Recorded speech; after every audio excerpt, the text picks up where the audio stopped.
New Game Plus. Upon defeating Soul of Cinder and doing whatever with the flame, DS3 prompts the player, linger in the current game state, or run it back, waking again in Cemetery of Ash. Colloquially known as New Game Plus, in-game this subsequent playthrough is known as Journey 2. Things have changed. Souls are chunkier, improved ring variants spawn, and most importantly of all, enemies receive a stat buff. It's pretty significant your first time. The devs wanted early game content to provide some semblance of resistance, not fold instantly. Just one journey can see a player pull up on the peak of potential power. The game's obstacles have a lot of catching up to do in Journey 2. Yet power creep doesn't end there. Although less severe, stats keep rising as the journey count increments. Eventually we reach critical mass, Journey 8, or New Game Plus 7. Scaling ends there, presumably because From realized Lothric's threats now stood on even pegging with a maxed out player. To increase further would exceed the statistical capability of DS3's combat mechanics. Anyone with passing familiarity of this game, nay this series, has heard about New Game Plus 7. How many of them have actually reached it, though? What is it truly like to play? I, with 1,000 hours and no lie like 100 completed runs, am overdue to find out. But why don't I already know? Simple. I like the progression systems. It's more fun to gradually level weapons in Estus than start fully upgraded. As such, I've only entered New Game Plus to get trophies or to test specific builds. You can only rebirth 5 times per journey, after all. If you've watched my 7-hour DS3 vid, then you'll have spotted Grimace, my main file. Today, he will be born again, the slate wiped clean. Today, and just today, within 24 hours, he will ascend to the zenith of Dark Souls 3. He will do so by exploiting boss weaknesses, efficiently and severely. Facilitating his optimized onslaught are these 2 documents, the resistance spreadsheet seen in my first Bloodborne vid, and an additional table in which I illustrated both the ideal physical and elemental damage type to employ, or in absence of express weakness, which types to avoid.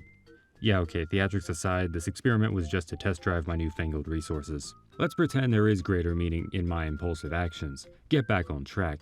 Grimace's loadout was meticulously crafted to grant nigh instant access to all relevant damage types.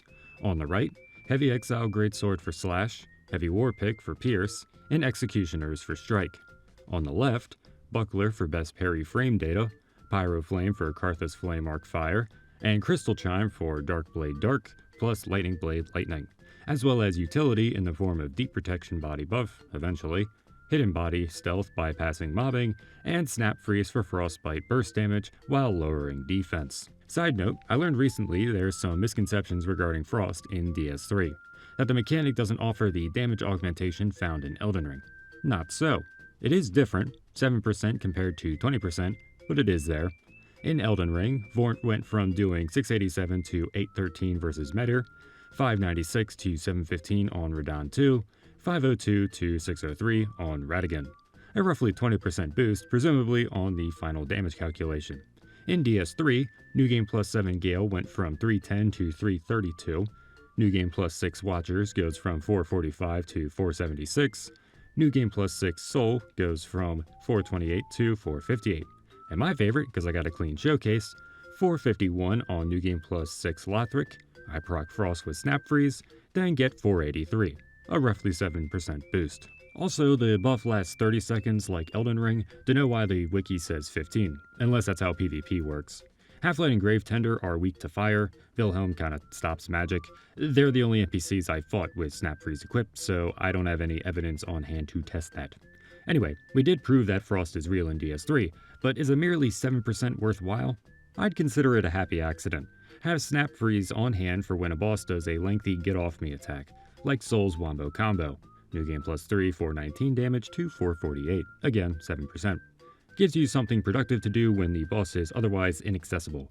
A real Melania Aeonia situation. Course, fitting it in ain't necessarily simple, although my casual game knowledge did let me max out my kit in Journey 1. Mistakenly thought chunks cost more than an affordable 13k. Had plenty of souls to dump in vitality because I grossly underestimated the total weight of 6 pieces of equipment held at once. The first slew of points went towards health and stat requirements, of course, but painfully squishy, I needed investment to wear some kind of armor. Not before healing the Dark Sign, another thing I don't think I've ever done in this game. Yuria sells the tome providing access to Darkblade, so I let Yol draw out Grimace's true strength.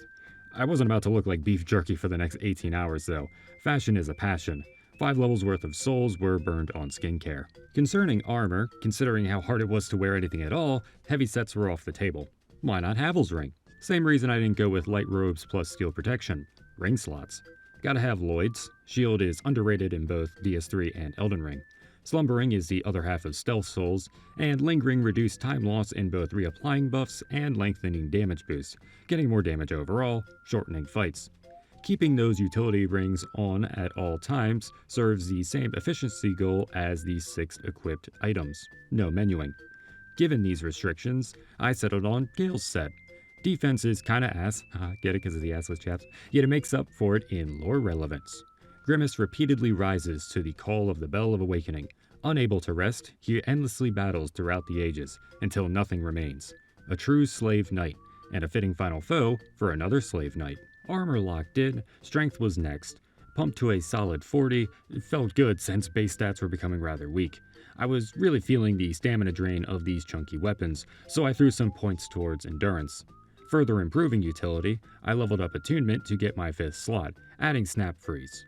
Back to damage, intelligence was improved to exploit the crystal chime split scaling. Once that reached 30, matching faith, Grimace finally met the 2-hand strength hard cap, a milestone players can usually hit during Journey 1.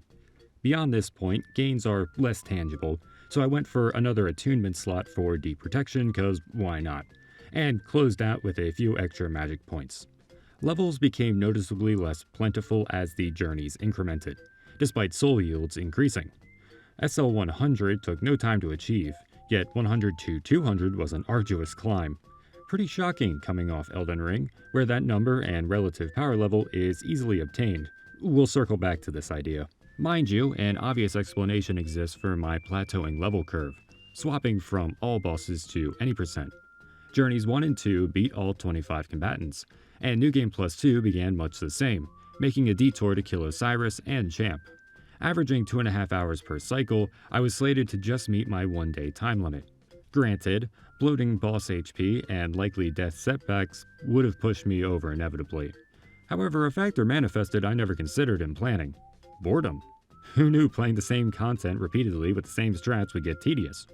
The prospect of running through both DLCs alone, not even considering slowly chipping down those health pools, was simply too much to bear. I chose instead to hunker down, throw some long-ass YouTube videos up in the background, and settle for a minimum boss route.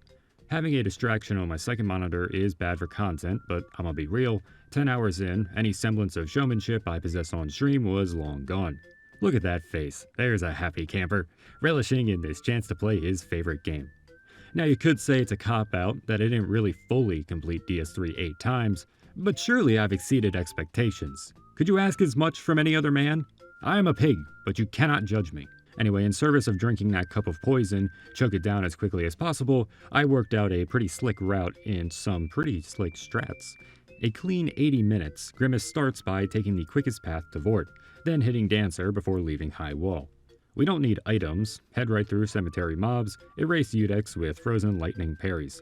Don't bother opening up Deep Axe Mimic door, drop right on down to Vort. Stat scaling be damned, staggering his Frost Breath swiftly nets a kill. Every time. Downward slash of executioners accurately tagging his head for the break. Gotta talk to Emma for the banner, since I'm passing through there regardless, might as well tackle the castle now. No need to power up first, this is New Game Plus. My build is complete already. I tried for a stylish stagger on her too, yet never landed enough timely headshots. My suite of weaponry ain't suited to target her limbs, especially not while she wiggles about. Can't risk lengthy R2 swing coverage either, it's too slow. Onward to Dragon Slayer. If you don't stop, the dragon's spawning animation gives you enough time to pass head on, avoiding the need to circumvent the front gate.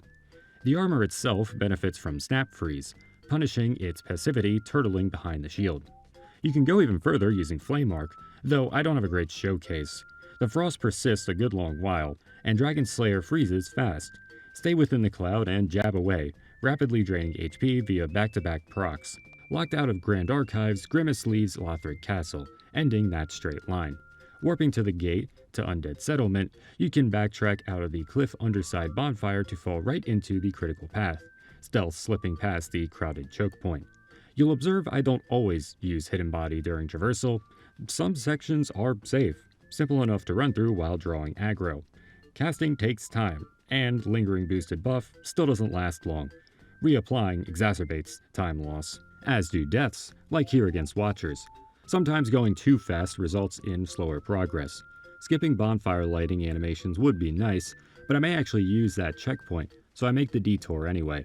Frost is good for when infighting starts, as is taking out the ads. Phase 2, more frost boosted ripostes, sticking to his left hip to register backstabs. I died to Wolnir. So be it. I am a pig. Everyone knows everything about it already. I accept it with humility. That's a bonfire, or at least a shortcut, I should have grabbed. Not much fighting to retread at least, though this is the first instance where I used a suboptimal damage type for optimal moveset matchup.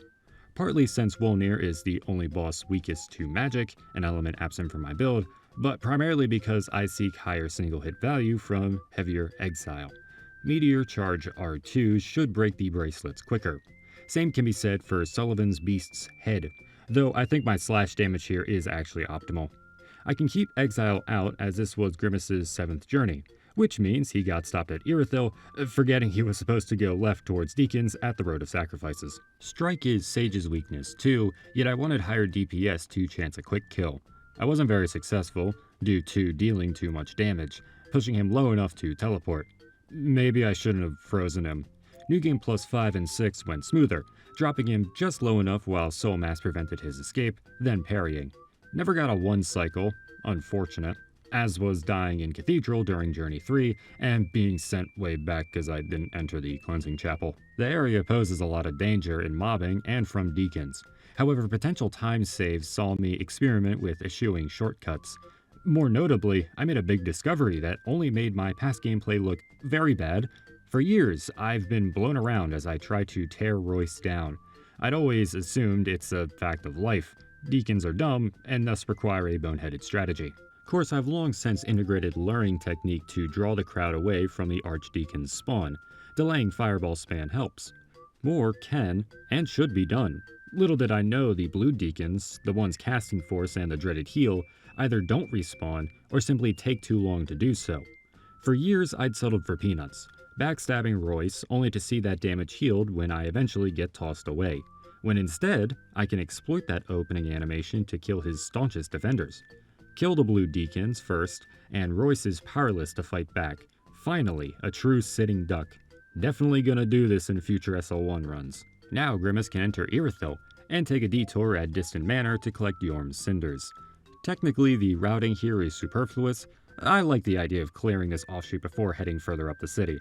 No Storm Ruler ever entered my inventory. Remember, I'm minimizing menuing. No slot remains for that gimmick, and besides, it's unnecessary. Yorm falls in short order just by hitting his axe arm, knowing you've enough time to charge an R2 on his unstable head, and landing ripostes. Executioners has the perfect two-hand swing to snag his head after slams, then tag the correct arm on the follow-up. Very clean. Wish the matchup was as strong versus Pontiff. I also like having two lightning weak bosses back-to-back. Early journeys could parry Pontiff, blitz down the clone, then polish off remaining HP. Sounds easy, right? If only. Warpick ain't strong enough to kill the clone outright. Good luck snags the last hit. In the scramble of Journey 6, collateral hits took down the real Sullivan. By New Game Plus 6, I'd wizened up, swapping to Exile for DPS again, no longer able to fell the spawning clone anymore. Great. Now on Grimace's final journey, luck's run out, the clone somehow avoiding all my thoughtfully positioned slow swipes. Never managed that last hit. On New Game Plus 7, Pontiff is honestly one of the hardest fights, difficulty befitting what could have been a final boss. Soul's harder though. Never had the courage to forego this checkpoint either, another smart choice. Aldrich can also go wrong, leading me to again ignore the guide which is supposed to be the challenge's focal point. To be fair, it had fallen to the wayside, as it didn't take long for me to memorize each matchup. Whatever. To briefly summarize the Schizoid meltdown from my SL1 video, Aldrich has various weak points one can attack. Brought within range by baiting melee, something any half-decent player should be doing regardless. Body shots are nice, yet headshots are where it's at. Hard to snag using the short, slow arc of my piercing war pick, so I swapped to Exile, whose slightly longer, slow arc did a little better. Couldn't use Frost to expedite fights since he's weak to fire, defense debuff would be reset. I can use it to one-cycle Archive Sage. Potentially. Exile works. Executioner's Strike is good for twins. Hell, it's even worth one-handing for sweeps. Tags Lothric better. Freeze ain't free. Well, except during Lorien's revival. They're pretty fun, especially when you remember to riposte after staggers, which I also think I've never pulled off in Phase 2 before. A lot of those observations can be carried over for Soul, SL1 strats filling in the remaining blanks. Freeze really ain't free, almost too risky, but that never stopped me. Aggression is ill-advised. Wait for his longer recovery to strike with Strike because everything in this damn game is weak to Strike. Brutal as always, but satisfying nonetheless. And so we arrive at our final challenge, Journey 8, or New Game Plus 7. Ignore that I've already shown clips from this cycle. The last run had to be all bosses. It will end no other way. Not too much to add on individual obstacles, just overall thoughts left to cover.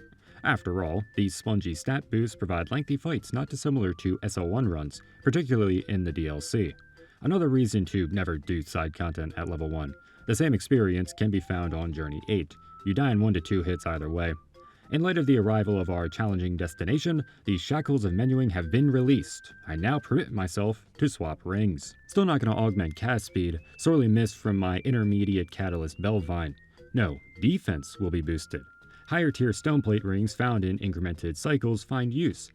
Except Dark. I forgot Dark stoneplate. Never mind that.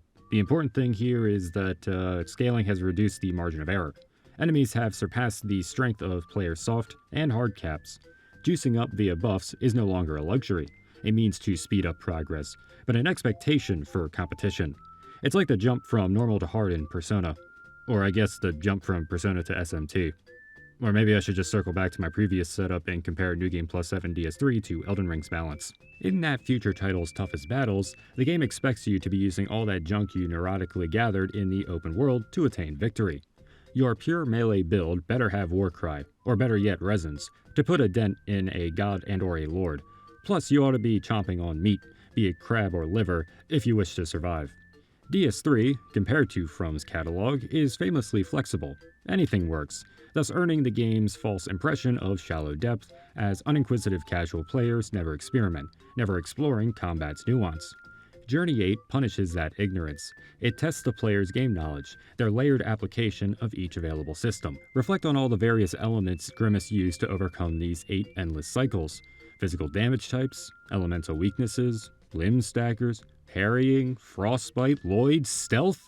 This dumbass boring-ass idea was a culmination of Dark Souls 3. Using all these facets in tandem has made me appreciate, or rather respect, certain aspects of the game. I actually like this separation of vitality and endurance. Including equip load in the latter leads to the stat feeling overpowered.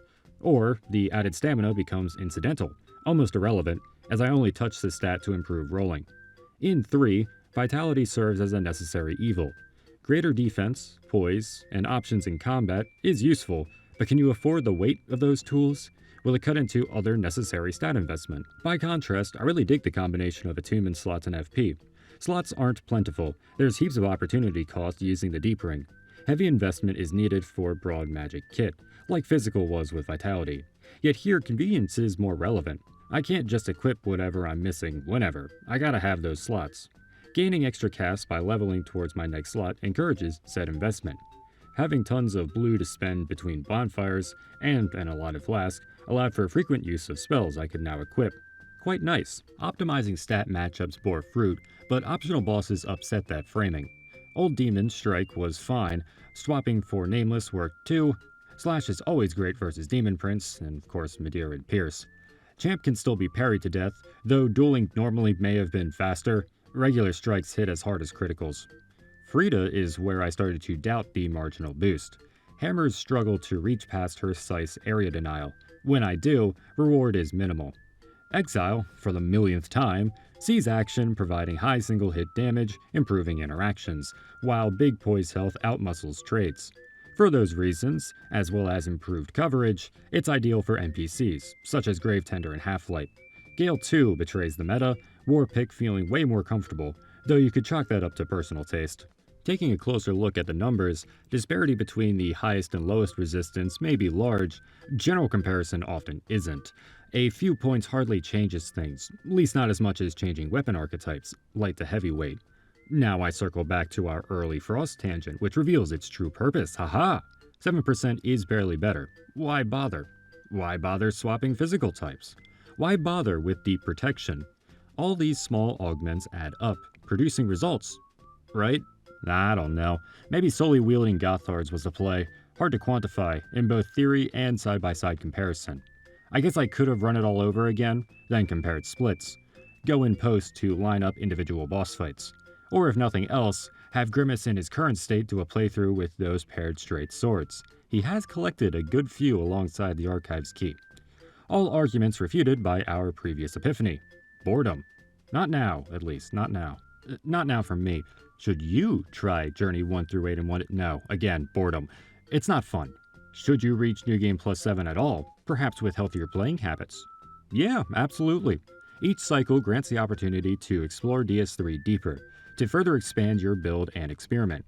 Plus, it offers a more varied and forgiving alternative to other popular challenges like SL1. And maybe it's just me, but having a file on the max difficulty is beneficial for testing. If only Grimace slowed down long enough to pick stuff up, or held onto boss souls for transposing. All those cycles, so few items. Grimace finished with a time of 17 hours, 54 minutes, and 39 seconds, at exactly level 200 and just over 19 hours real time. He died an amount of times that I do not feel compelled to double check for this bit, and I didn't use any gestures really. If you want to see stats like that, go watch my 7-hour DS3 vid. I, on the other hand, gotta go write more scripts, like Vort.